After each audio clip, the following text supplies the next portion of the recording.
Hello YouTube, and thank you so much for joining me for another video on the Ashen Chevalier.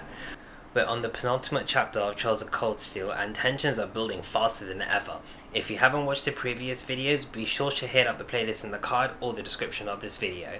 Heavy spoiler warning over here for Cold Steel, but it's the penultimate chapter, so duh, right? Anyway, let's dive into the pits of Gehenna.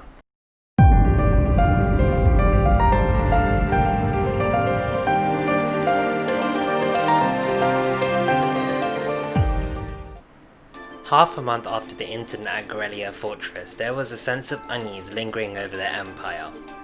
The RMP's patrols were increased and the noble factions began bolstering their provincial armies. There were even rumours that they had hired some Jaeger Corps to help. The cause of this unrest was of course the Imperial Liberation Front, who had allied with a terrorist group from the Republic of Calvert to attack the trade conference in Crossbell, as well as attempting to fire the railway guns in Guerrilla Fortress at Crossbell. Given that their target is Chancellor Osborne and the Reformist faction, rumours started spreading that they were working with the Noble faction. Amidst all the craziness, Crossbell announced that they would soon declare their independence from both Calvert and Erebonia. Back in Trista, the board of directors gathered for their first meeting of the year. After Governor Regnitz and Rufus exchange a few words about the direction of Thor's military academy, Arena Reinford brings the attention back to Class 7 and how they should proceed to operate them. It's clear that the events at Guerrilla Fortress, albeit well out of their control but directly involving them, have been cause for concern. The general agreement is to cancel this month's field study given the number of issues still outstanding, inclusive of the issues at Crossbell and the Imperial Liberation Front's presence in Erebonia. At this point it is Prince Oliver who quotes the words of Emperor Drycles, "Arise, O youth, and become the foundation of the world." He believes that Class 7's actions at Guerrilla Fortress perfectly embody the spirit of this directive. They saw the events unfold in front of their eyes, and it was their own conviction to protect their homeland that pushed them into action. Despite what others may think about it, as chairman of the academy, Oliver is proud of the achievements of Class 7, and this is all the more reason to continue with the field studies. The rest of the room is stunned speechless. Given that the Academy Festival is next week, there weren't actually any plans to send them on a field study. However, Principal Van Dyke asks the group to raise their hands if they are in favour of carrying out a field study at the end of this month. The scene fades to Class 7, who are gathering ideas for their contribution to the school festival.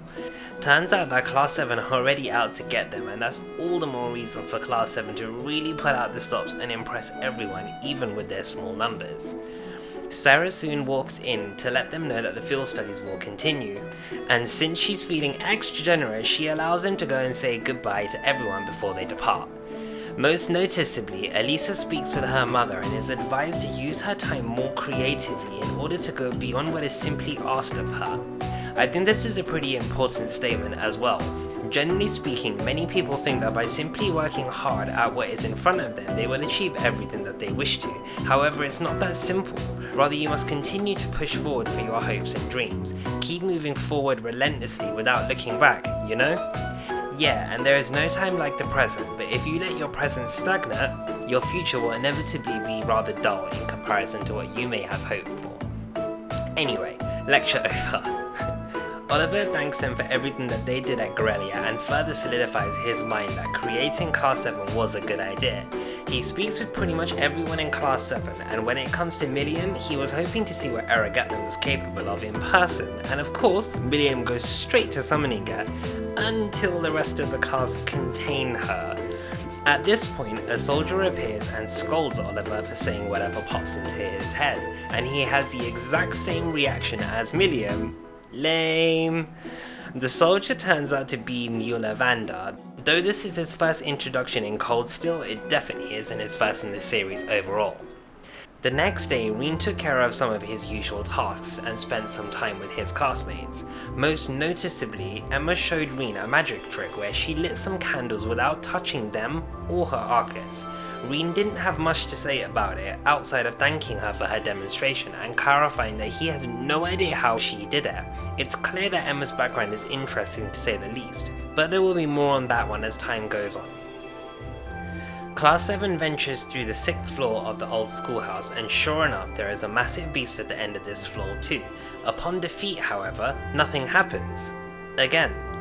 Just what is the deal with this place? As they leave the schoolhouse, Celine the cat approaches them and gets pretty close to Rean, almost as though she wanted something, but eventually turns around and runs away. The week had flown by, and the time for Class 7 to decide what they would be contributing to the school festival was fast approaching. After much deliberation and gathering ideas from others, they eventually decided on a live musical performance on stage. It was Toa's inspiration that really tipped Rean over. They even got to see her actual performance alongside Angelica, George and Crow from last year. The day came for their practical exam and the announcement of the destination for their next field study. But before that, Instructor Sara would go against Rean and 2 of his chosen classmates. Whilst they do manage to beat her, she gets right back up and is ready to fight the next group. What a beast she is. Then came the announcement.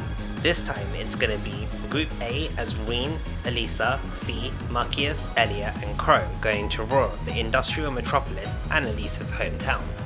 Group B will be Emma, Laura, Gauis, Jusis and Miriam going to Ordis, the port city. On the night before their field study, Sara strangely asked him to meet at the academy field as opposed to the train station as usual. Upon arrival at the academy field that morning, they were welcomed by the sound of an incredible crimson airship named the Courageous. Its captain was none other than Viscount Arseid, and among others on board were Prince Oliver and Toval. It was decided that Class 7 was to be taken to their field study locations by airship, and everyone stepped on board. After the Courageous was shown up to the people of Heimdall, it flew to Roar, where Group A alighted. Roar was a large industrial city, home to the Reinford Group's corporate HQ and Reinford family residence. Once there, they set about working through the tasks that Elise's mother, Irina Reinford, gave them. Toward the end of the day, they came upon a dire conflict between the provincial army and railway military police, to the extent where the former felt it necessary to bring armoured tanks onto city grounds. Fortunately, Rufus and Captain Claire's appearance prevented things from escalating any further, but it was clear that something was amiss. Claire seems to be unaware that Rufus was in Roar today, which leaves her perplexed. Rufus catches onto this and explains that if he arrived by train, she would have known, as they fall under her jurisdiction. However, he arrived on the Albarea family's private airship and parked it just outside Roar, where it sits awaiting its return. Claire is clearly stunned. Rufus goes on to further commend Claire's ability at being on the ball for the most part, but she'd do well not to overestimate her own superiority. Later that night, Elisa's mother was forced to cancel dining with them, irritating Elisa to no end. Elisa later spoke with Rean about her family and her concerns relating to Irina's destructive work ethic. This conversation really helped me like Elisa more. It showed me that she really understood what was happening around her and that she wasn't just a bratty little girl you first met in Trista. She really has grown to gain an in-depth understanding of people's decisions and the repercussions. As well as this, it showed that she really does care for her mother despite her facade, or perhaps that is the problem, it was a facade all this time, and in actuality, Elisa was deeply concerned for her mother's well-being. Soon after they had finished speaking, Rean received a call from Captain Claire, who asked if the two could meet privately at a nearby bar. He agreed, but not before escaping Fee's notice. Rean spotted her as he left the building, and so the two decided to meet Captain Claire together. Captain Claire informed them of the conflicts within the Reinford group, as well as expressed how there was a chance the RMP could personally investigate this matter. She also confirmed that the noble faction is colluding with terrorist groups, and once she had decided she said all she could, she left them with some ominous words. Try to gain an understanding of the crisis unfolding here, then do your best to stay out of it. Whatever other lessons Class 7 takes from this field study, I hope that ends up on the list. After the scene with Claire, we see V and S speaking with C over a telecom device. C advises them that now is the time. First Heimdall, then Crossbell, now Roar should be the third to witness that conviction. The next morning, along with their field study tasks, Class 7 agreed to look into the conflicts described by Claire previously. As they returned to Roar, a more pressing problem arose, a fire at a military factory in town. Once they had taken care of the mechanical monster inside the factory, they received word that the terrorists had occupied Saxon iron mine. The provincial army sealed off the mine under the pretext of protecting the hostages from being harmed, but it was clear to all that their true aim was to stop the royal military piece from going inside. While Group A pondered their options, Angelica and George arrived in the city after a long bike ride. Angelica believed her family was involved in all of this and that she had a duty to stand up and fight. They all agreed to help her, and Elisa went to see her mother to try and find another way into the mine. Irina, seeing her daughter's newfound determination, gave them a key card, allowing them to sneak into the mine through an underground passage connecting Raw and the mine, and began searching for the miners that were being held hostage inside. As they navigated through the mine, they eventually found the hostages, and Crow volunteered to take them back to the surface with him. He did manage to get them out, but a large explosion caused a cave-in, blocking his path back to Class 7. Still, thanks to George's guidance, they eventually reached the central control room where they found Vulcan. He revealed that he had once been a Jaeger, one that Fee herself knew of. They defeated him, but then the terrorist leader's seat appeared. Unlike their first bout in Heimdall, however, Group A was finally able to best C in battle. However, C managed to escape, and in their place rose a familiar sight of the terrorist Black Airship. At that moment, the RMP and provincial armies made their way in, but they immediately began bickering amongst themselves. C's decisive words filled the area as the airship rose upwards and were all of a sudden replaced by the sound of a gunshot, followed by a violent mess mid-air before their eyes as the airship tumbled below. The provincial army saw this as a vital chance to take control of the scene, and so the officer immediately went to accuse the RMP's gunfire as the reason for the airship coming down. Claire quite rightly points out that there is no evidence to show that this was the cause. He then turns his attention to Class 7, questioning who they are and why they are unrestricted property. Angelica steps forward to try and get them out of trouble. It takes a while, but the provincial army does recognize her as a Marquis's daughter. Angelica then goes on to ask some more poignant questions, such as why they let the terrorists have the run of the place while barring entry to law enforcement officials. Things looked a little bleak for them to start, but the officer quickly explains that they were acting directly under the Marquis's command, which included not letting the RMP through to his territory. Prince Oliver appears at this point and comically highlights that he wasn't aware he was selling the mine. Alongside him are Mueller, George and Crow to the group's relief. He goes on to state that he is in support of every and any action Class 7 have taken.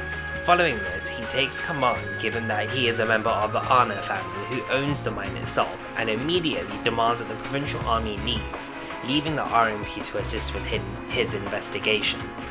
It was clear that the provincial army had given approval for the terrorist actions, however, they were able to get rid of all of the evidence showing that they had been dumping iron on the black market. Prince Oliver acquired Chairman Arena's agreement to carry out a full investigation. Later that night, in the same mine shaft, Sharon finds the sniper rifle used to shoot down the terrorist airship. It appears to be made out of an anti-material and shows no signs of where it is made from. Fortunately, this means that it wasn't made by Reinford itself, rather a mysterious workshop that is mentioned, whom also seemed to supply weapons to the Red Constellation, another Jaeger Corps that you may know from the Crossbow arc. Captain Claire approaches and wonders how much of an involvement Sharon's employer has with this incident.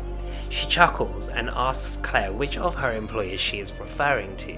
Claire inquires about both of them.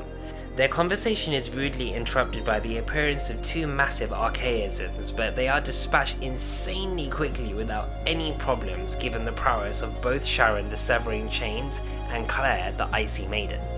Back to the conversation, Sharon confirms that Chairman Arena has no involvement whatsoever, however the other is likely just playing around, for now.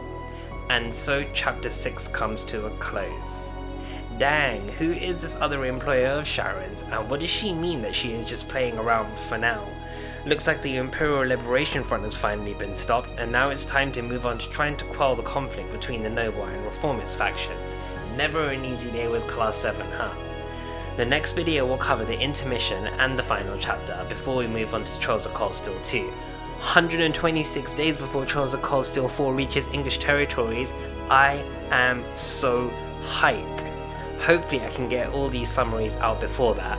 Wish me luck. It would really help me if you could support by hitting the little red subscribe button. Please also leave a like, share and comment if you enjoyed this video. Stay tuned and don't forget to keep moving forward relentlessly without looking back. Until the next one, peace.